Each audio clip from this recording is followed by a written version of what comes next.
Welcome back to Hasbro's Hide. I'm going to start a new series, and this series is going to take a while to do. This is, if you've noticed here, is a model 1903 Remington version of the Springfield 1903 rifle. Now this one was made in December of 1942. We know that by a couple different things, by the serial number here on it, and then also by the marking on the end of the barrel. It has Remington Arms, the crest, and then the 12 of 42. And so 1942, but it's the 03 version, not the 03 A3 version. And you can see that by the type of sights. It's got the original flip-up type front sight, so it was done on the original 1903 design and not the rear aperture sight.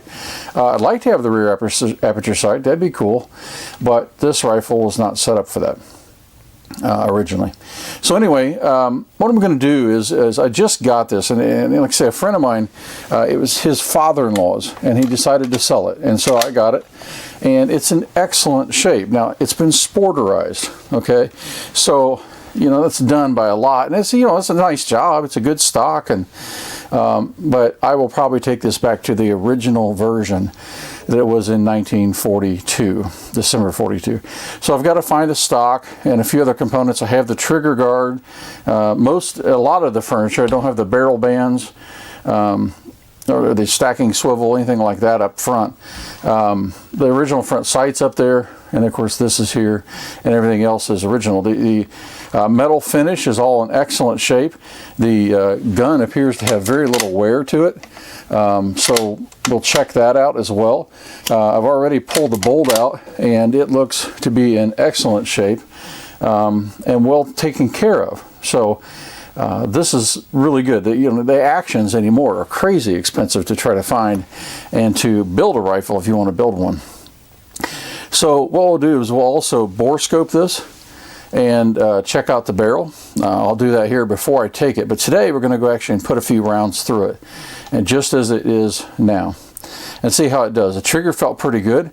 I'll set up here in just a moment. We'll do a trigger pull on it and get an idea of where we are as it sits, you know, not being touched since it was converted. So let me get set up for the trigger pull, and then I'll clean the barrel, and then we'll do a scope check on the barrel. Alright, so we've got the rifle sort of propped up here. I've got our Lyman digital trigger scale ready to go, and the rifle has been cocked. You can do that on these 1903s by just raising that, or you can pull this back. But let's see what we get for a trigger pull. A lot of take up, a lot of creep to it. Alright, 4 pounds, 10 ounces. So let's check it again.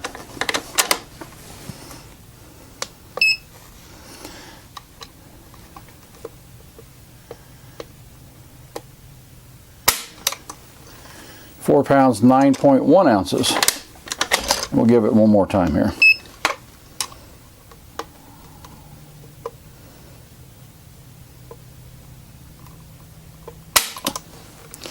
£4, 8 ounces. So for our average, 4 pounds, 9.2 ounces. You know, that's actually not terrible for a military trigger.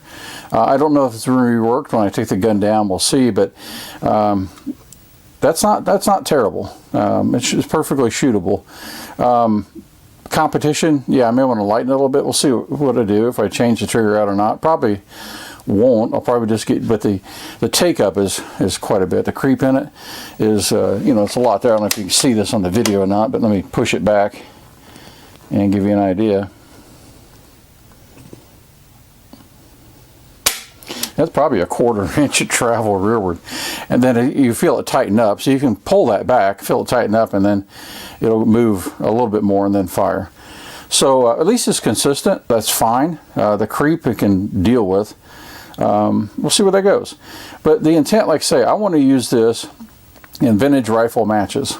Okay, so I'll make sure everything's functioning. We'll shoot it today. We'll look how the bore looks. If I need to change the barrel, I'll change the barrel, but I'll retain the original one so I can put it back to its original configuration.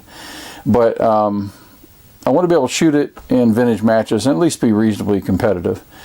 So I'm happy. Everything here is good. All the metal, everything seems to be very good shape as far as the action goes. And so anyway, let me clean the barrel, and then let's see how the bore looks. All right, as I started to clean the bore and all, I've got it soaking with solvent. It was pretty good, but it had been fired at least a couple of times. It wasn't really dirty, but I was getting some powder out of it. So just sort of letting that bore soak with some Hoppe's number 9 right now. But I thought I'd go ahead and take the bolt apart and clean it. And boy, this thing is just in really good shape. All the metal finishes, there's no rust or anything going on in this thing. So I just thought I'd show you that. I'm going to just wipe it down slightly and then just put very little CLP on it and put it back together. But very, very happy with the condition of the bolt, the firing pin, the springs. Everything seems to be in really good shape. So I'll clean this up, put it back together, finish the bore cleaning, and then we'll get on to our bore scope. Alright, so I've cleaned the rifle, cleaned the barrel, disassembled completely the bolt as you saw, and cleaned it as well, and gave it a very light coat of oil. Everything there is great. Took the front sight off because it was really tough to turn. Cleaned it completely, cleaned out the old grease that was in there and kind of gelled up. Re-lubed it, put it back on, and everything's working great there. So now we've got the bore scope in here. I'm taking a look at that, make sure we're focused here pretty well. Alright, hopefully that's good for you all. And we'll start recording a video of this. So I've already taken a quick peek at this. So the chamber and all looks really good. In fact, you know, there's some machining marks there, but I've had modern barrels recently on the channel that you may have seen that were worse than that. So yeah, not too bad on the chamber. But as we enter the rifling, this is you might consider normal sort of throat erosion, especially on a rifle that's been fired. But there is really heavy pitting. I'll try to keep it on. This bore scope is smaller than the bore of the rifle, and so it kind of focuses on one side because it leans to one side. So, but I can assure you that you can see all the way around it's the same. So we'll just sort of run down and see this. So I did not copper solvent clean it. You can see there's still copper in there, which that's fine. But this level of excessive pitting is there down the entire length of the rifle. So we'll get all the way down here to the muzzle end, and maybe I'll pause and let you see some of that because I know I'm probably going really fast through it. But yeah, you can see there's really excessive pitting all the way through this bore. And so I intend to shoot this. I intend to shoot it competitively when I put everything back on there. So unfortunately, a new barrel is going to be part of that. This one, I'll shoot it, but it's just not, there's just no way with that kind of pitting it's going to be very accurate. And I don't see any cracking or anything as I went through it. So, but this continues all the way out to the muzzle. I'll just sort of sneak us up there to the muzzle, and we're pretty close now. But you see it's really excessive pitting on the inside. So this thing has been rusted up, more than likely at some point in its life. Who knows, it could be during its combat life. The care of the relative of the person I bought it from, care of the rifle had been excellent because everything else was just perfect on the outside of the barrel, the action, the stock, everything was in really exceptional shape all the way through the bolt. It was just really, really good. But unfortunately, then the barrel, not so much. But you know, until recently, we didn't have really good bore scopes like this. We could check them out, and I'm sure maybe in his ownership of it, he didn't have it scoped. So anyway, that's just one of the things. I'm still very happy with what I got for what I paid because the actions are incredibly hard to get right now. I'll keep the original barrel with the gun because it belongs with the gun and it should go with the gun. But since I want to shoot this regularly, I'm going to have to change that barrel out. So anyway, thought you'd like to see this, and we'll go hit the range and get a few pictures of the target.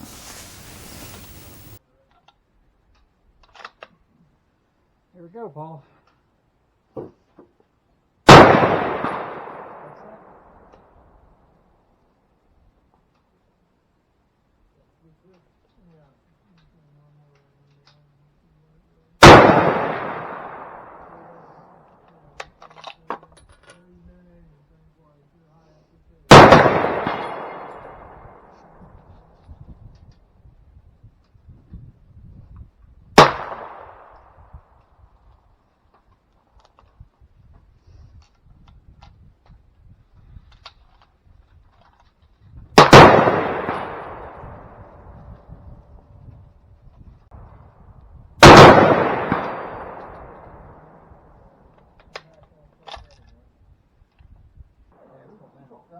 flight.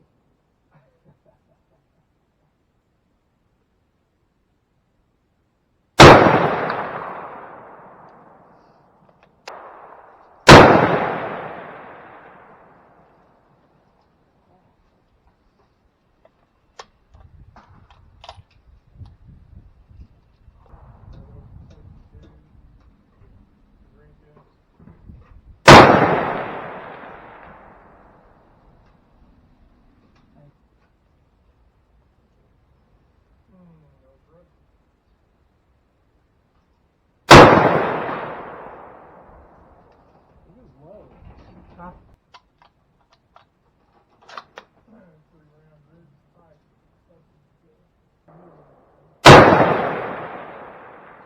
That hit it. You did?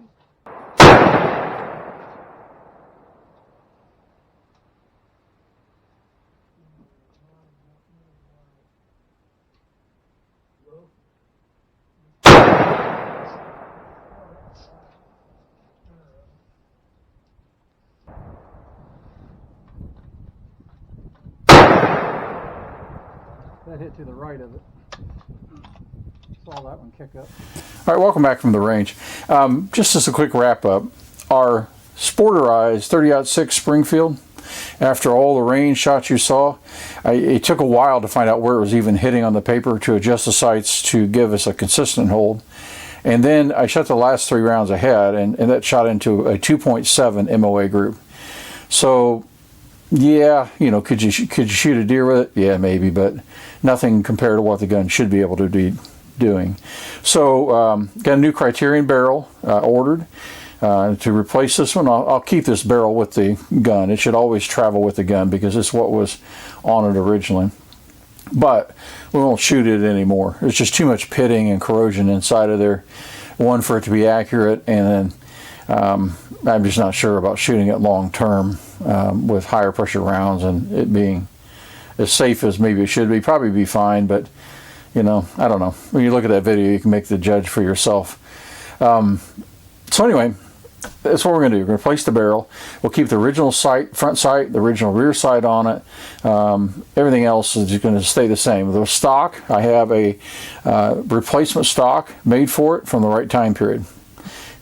And so we're going to put that on there, and all the bands and stacking swivels and butt stock and all kinds of stuff like that is going to be put onto this thing. So just thought I'd sort of do a video on where it starts in life, with standard factory ammo and that sort of thing.